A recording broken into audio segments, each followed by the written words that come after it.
1927 in a Waco with a chief pilot and Travel Air salesman. It's actually a Travel Air, not a Waco.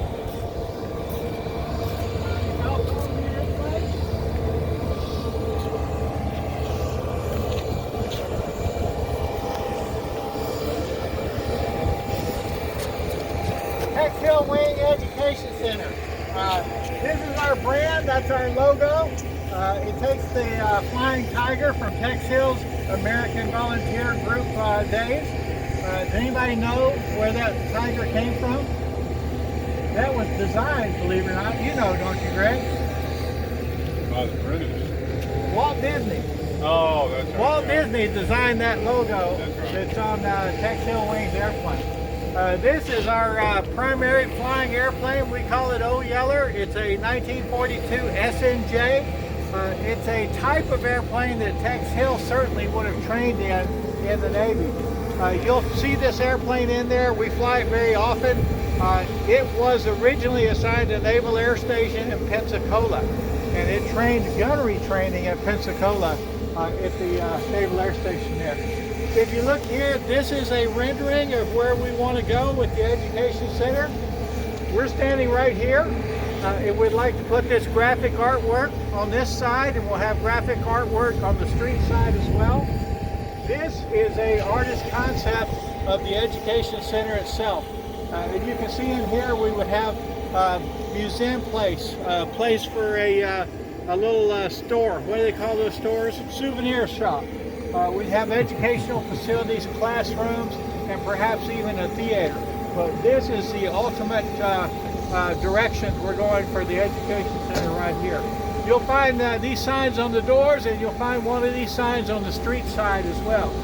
Follow me, please, ma'am. Stay with the group.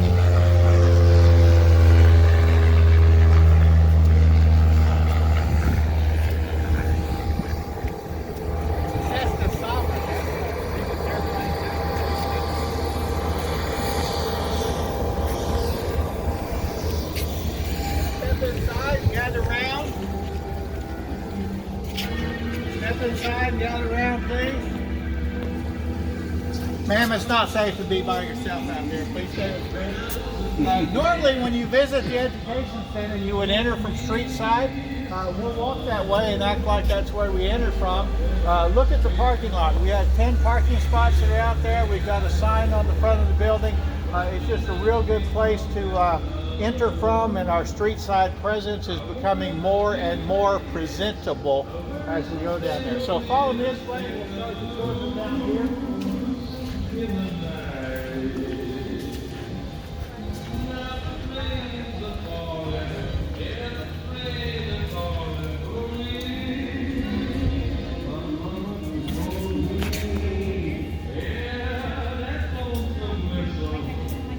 As you enter, this is where you would pick up your tour guide or your docent, and there'll be a donation place where you can donate to the group, and the tour will start from here basically, but you get a real good panorama of what's in the hangar, what's in the Education Center. We're going to look closer at it, but the centerpiece under the American flag is going to be a rotating display. Currently, that's a 1944 Beechcraft Stagger Wing. That does have wartime history. That airplane was assigned to the Royal Navy Observation Squadron number 704 in World War II. We are restoring that aircraft to its original paint job, but it does have wartime history. If you come back next week, you'll see another aircraft there, and it's going to rotate, so there's something new every time that you come into the Education Center. And if we start walking this way, one thing that's also going to be added, I was hoping it would come today, but it hasn't. We have some very, very nice, high-quality display cases, glass display cases, and we have several donors that have collections of models and little dioramas and stuff like that. That's going to line the back of the hangar here, and we're going to find other places to put those display cases to make it so that when you walk into the Education Center, you have plenty to catch your attention, and you have plenty to keep you here and look at stuff and kind of have it be an experience and an educational experience. Our bathroom is right there. It is functional right now, but that's one of the things that we want to upgrade as soon as we can. So it is functional, but it's not very pretty at the moment. But we're working on that. Storage building is going to get some renovations and a new door. That office complex that you saw will be attached to this wall on this side. So that's where we're going with it. This aircraft is the T-34A. The T-34A was flown by the United States Air Force starting in the mid-50s.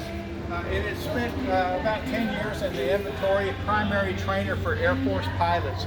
The Navy had a very similar airplane called the T-34B, and it was a replacement basically for the S&J and the T-6.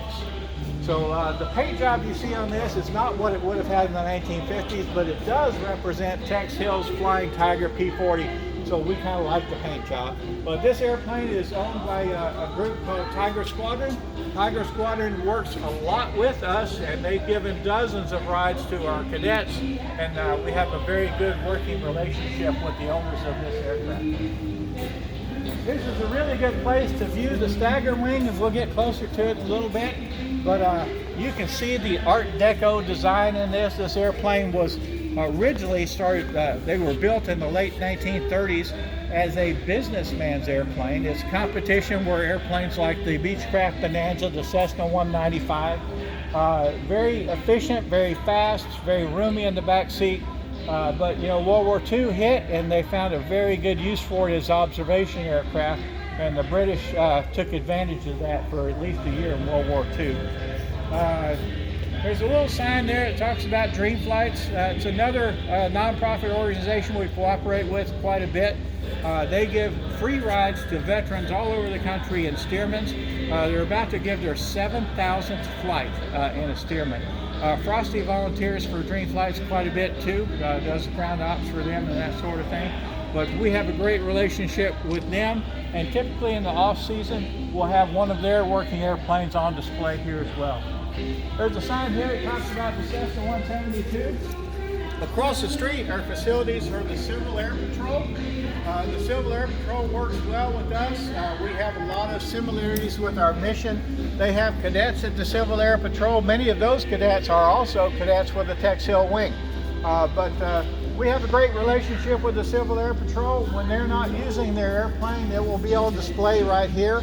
And the Civil Air Patrol mission is quite interesting too. A lot of people don't realize that Civil Air Patrol is a function of the United States military. They are a subsidiary of the United States Air Force. Even though it's run mainly by volunteers and the pilots are volunteers, Here comes the plane it right is now. a part of the military. If you look out there, you can probably see the Civil Air Patrol airplane sitting on the ramp. It's taxiing in right now. Oh, All right, yes, now sir. follow me. Try to stay within the yellow lines for your safety. Okay. There she is, folks.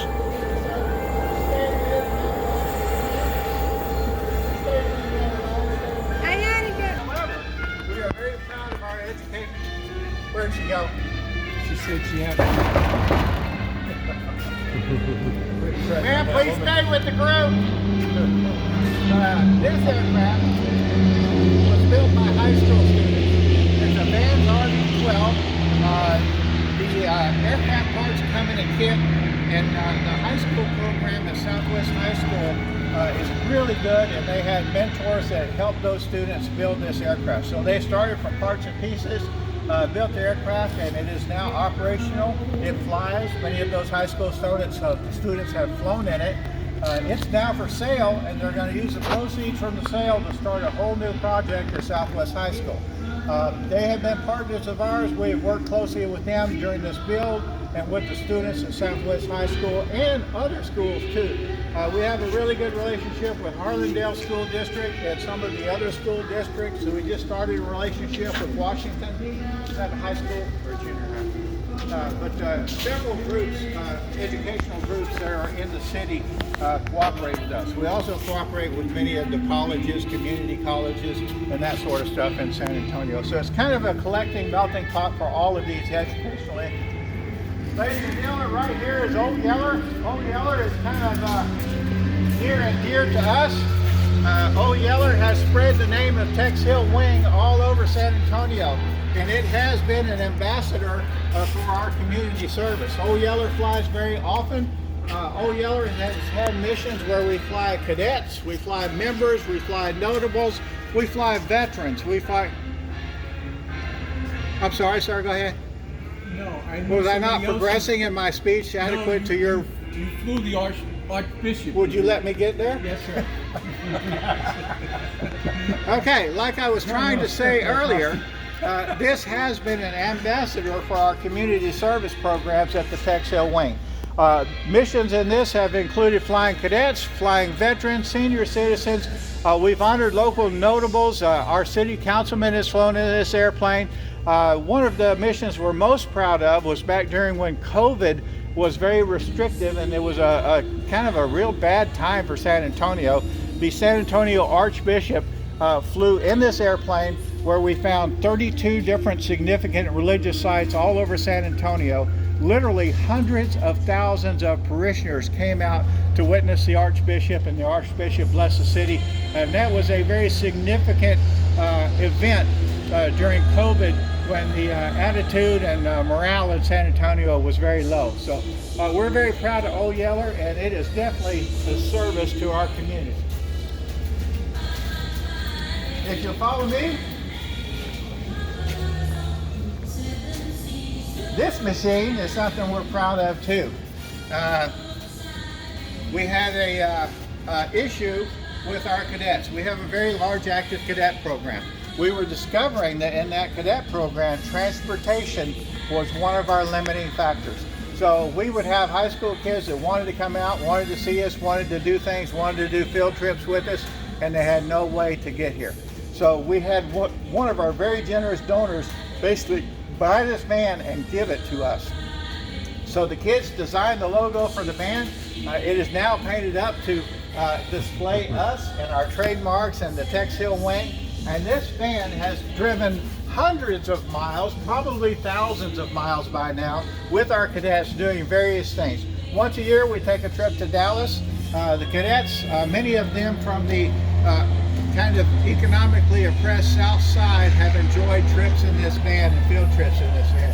One of the first trips that this van took to Dallas, we had cadets in there, and very challenged cadets.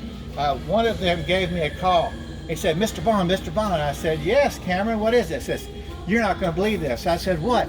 He said, Mr. Bond, I'm in Waco. I've never been out of San Antonio, and I'm in Waco, Mr. Bond. So there's just story after story after story where this van has been very helpful to our cadet program. We do field trips. We, Jenny takes her cadets to the movies sometimes, but it just really adds to the camaraderie of our kids. It gets the kids a lot of times out of environments which are not very pleasant environments. And Greg can tell you about that. This side of San Antonio is full of economic oppression and family situations that are just not very good and not very healthy. And we've made an impact on the lives of a lot of kids, and this van has been a big part of it. Y'all can step over the line here and we'll see some a closer view. This Jeep, we're pretty proud of this Jeep. This Jeep is a true war veteran. This is called a GPW. The GPW Jeeps were built under license from the Willis Company by Ford Motor Company. So this Jeep was built in 1941, I believe, by the Ford Motor Company, and it was a true war veteran. It was restored back in the 90s, but we're very proud of this. This Jeep operates, it drives, it operates. The gun on top is a replica, but we're very proud of this, and it really is a, what do you say, not a relic, but a showpiece. It's a valuable and rare piece that goes off. If you come around this way, y'all gather over here. We have, this is a P-40 Warhawk. Okay, this P-40 Warhawk is a movie prop. It was built for a remake of the John Wayne movie, Flying Tigers.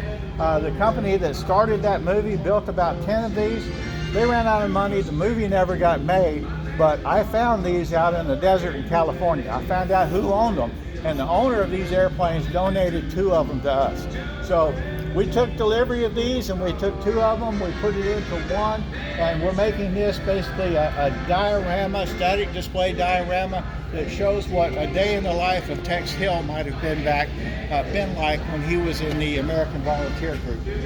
We are adding some of our artifacts here, so you see a vintage parachute. These 2 boxes are actually field offices. These were delivered to combat units to help them with their administrative work, field offices. Other equipment that you may have seen with the Army or the Armed Forces back during that period. And we hope to have a mannequin here in period dress clothes. And this will be a place where your cadet can stand here and say, ladies and gentlemen, let me tell you about Tex Hill.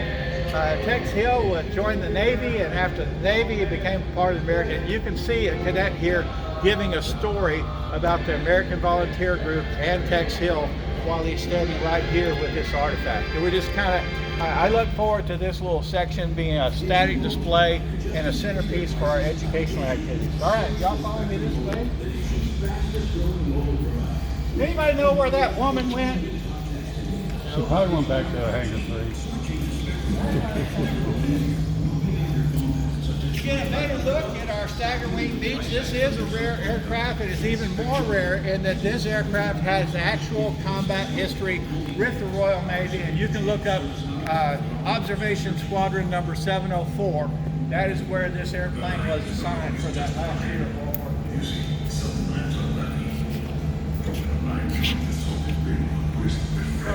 From this side, you can really get a feel for the Art Deco styling. In the late 30s, Art Deco was a big thing, and Beechcraft really put the styling of this airplane into play. The position of the top wing is not normal for a biplane. Normally it's the other way around, but that top wing being back gives it some good flight characteristics. And the other thing, which they did not intend, as an observation airplane, look what it does for the pilot. The pilot no longer has that big wing up there blocking his view. So as an observation airplane, it really, really worked out well. The retractable gear gives it some speed, and it just looks fast too. Now, I'm going to give this group, since y'all are so well behaved, an additional little treat. We don't do this for everybody, but y'all follow me.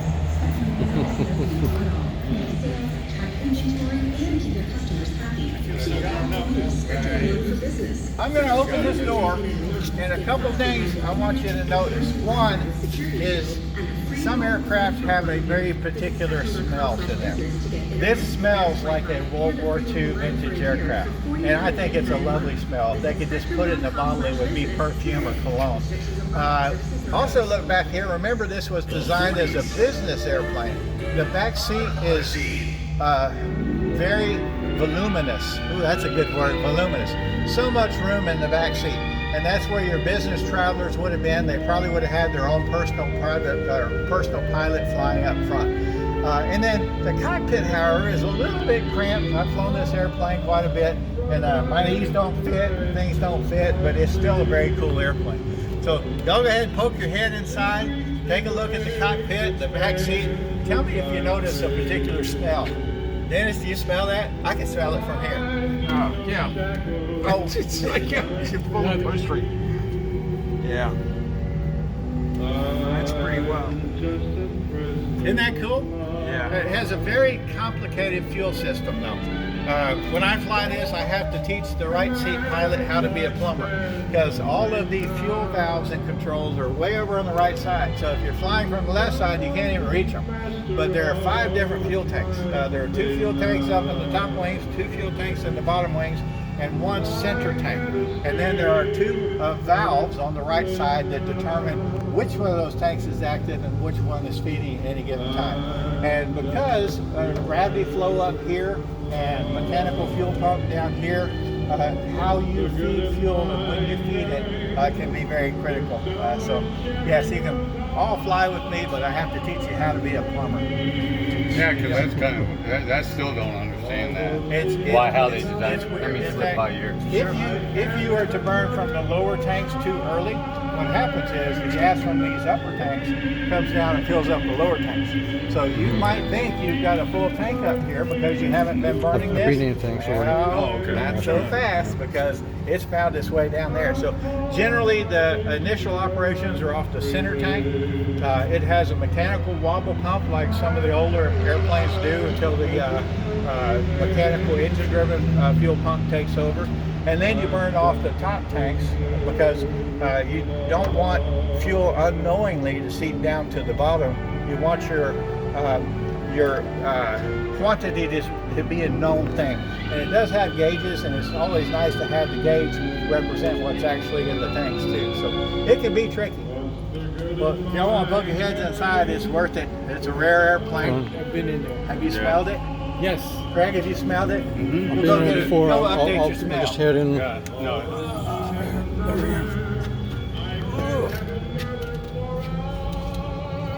I still can't believe they put those. That engine, Dennis, is a Pratt & Whitney R985, 400 horse, Hamilton standard controllable pitch, or actually a constant speed propeller.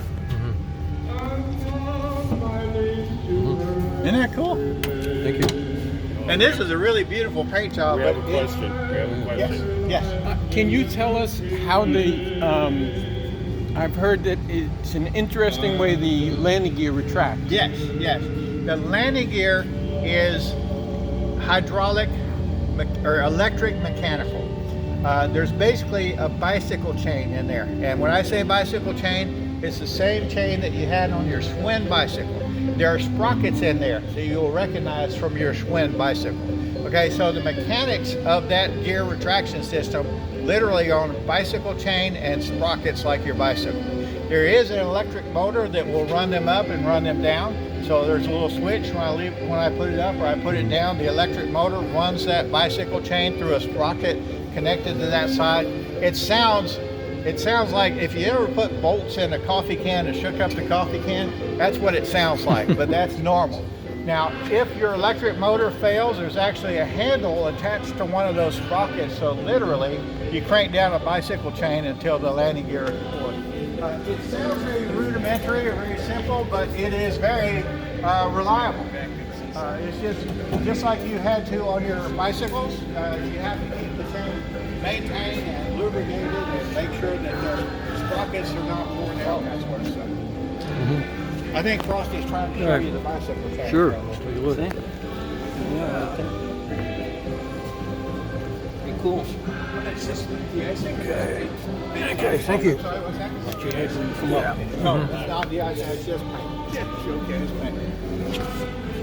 I still don't understand what features you're thinking of the control. It's your control thing, where you can't reach it. What would that, if you're the single pilot, you have a couple business Lean way over. and you can do that? Can you even lean in? You can very easily run out of gas, even though you've got a lot of gas. Fuel ports up top wings too. Yes. Yeah, there are two tanks on the top wings. There's I know the tanks, but see one port here. But and then the fillers. Yes, the filler cap. To fill this thing up, you're gonna get louder. You gotta put gas in both those wings, both these wings, and then there is a side door. Yeah, I think that's it. Right there, I think that's it.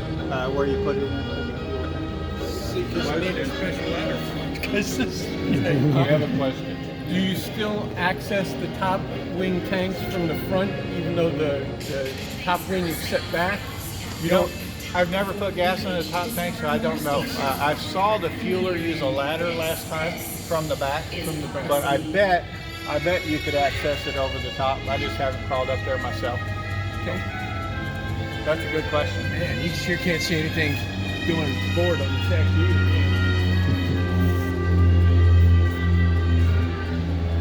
So they truly eventually want to paint this airplane like the British Yeah, one it's that was? going to go to paint real soon. And, get back to there. Too bad we didn't have kids. You can have one in this paint scheme and one in the British. That is so cool. Yeah, you can use your Bluetooth.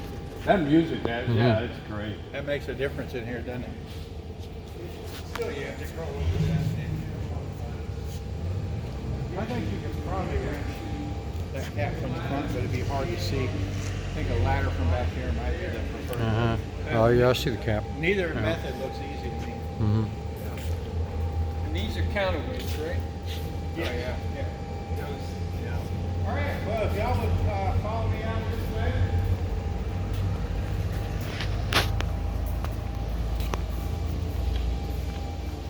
You forward and down This this airplane is on loan. What's that? forward and down this. The owners of this airplane have quite an extensive collection, and they're going to help us with the display. So this airplane will be swapped out with other very notable airplanes. In the near future, there's a beautifully restored Stearman that's coming in, Bird Dog, P-51 Mustang, and a variety of other stuff. And then we also intend to solicit airplanes from other CAF units. So I know you're involved with the B-25 people. The B-25 would be wonderful sitting here for a couple weeks or whatever. They could come down here, park it here, do rides for hire, and then it would attract some interest in here, and we could train some of our cadets through docent type stuff with the B-25. This hangar will also fit the Z-47. I measured it, but that's all brother, will fit in here. The B-17 is really tight on the wingtips. So it might be hard to put a B-17 in here, but the C-47, the B-25, Twin Beach, all those type aircraft will fit in here fine. One of the things that was a limitation for That's All Brother was height. If you remember, in this building, we used to have those great big halogen sodium light things that stuck down about 2.5 feet. So we got rid of all those. We replaced them with modern LEDs, and our clearance is much, much better. In fact, I think our clearance now is 18 feet 9 inches, and I think with the C-47, it's 18 feet 6 inches, something like that. Because in the terminal, I think they have a picture of an Eastern Airlines DC-3 in one of these hangars. They might, yeah. That wouldn't surprise me at all. I think it's this one. But we can handle a variety, and I just want to keep that center piece fresh. You know, I want people to come in here and say, oh, I wonder what's in there now, and come in and look at it. I really like our logo on the floor too. I think that. All right. Well, that concludes our tour. Does anybody have any questions or comments? Anybody know what happened to that lady that couldn't follow directions?